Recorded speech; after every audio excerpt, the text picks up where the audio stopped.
পবিত্র ঈদ উল ফিতর উপলক্ষে সরকারি চাকরিজীবীরা এবার টানা 6 দিনের ছুটি ভোগ করতে পারবেন।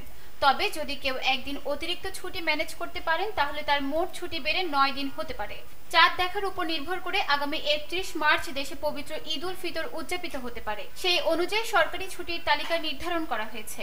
গত বছরের 17 অক্টোবর উপদেষ্টা পরিষদ ঈদ উল ফিতরে মোট 5 দিনের ছুটির অনুমোদন দেয়। পূর্বে এই ছুটি ছিল 3 দিন। পরে 21 অক্টোবর জনপ্রশাসন মন্ত্রণালয় এই সংক্রান্ত প্রজ্ঞাপন জারি করে।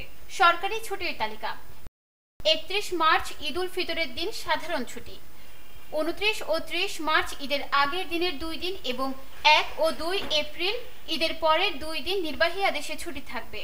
28 মার্চ সাপ্তাহিক ছুটি হয়। সরকারি চাকরিজীবীরা টানা 6 দিনের ছুটি পাবেন। যদি কোনো চাকরিজীবী বৃহস্পতিবার অর্থাৎ 3 এপ্রিল একদিন ছুটি ম্যানেজ করতে পারেন তাহলে তিনি টানা 9 দিনের ছুটি উপভোগ করতে পারবেন। কারণ 4 ও 5 এপ্রিল সাপ্তাহিক ছুটি থাকায় মোট ছুটির সংখ্যা বেড়ে দাঁড়াবে 9 দিন। এই দীর্ঘ ছুটির ফলে সরকারি চাকরিজীবীরা পরিবার পরিজনের সঙ্গে আনন্দঘন সময় কাটানোর সুযোগ পাবেন। নিউজ ডেস্ক, দৈনিক পূর্বকোণ।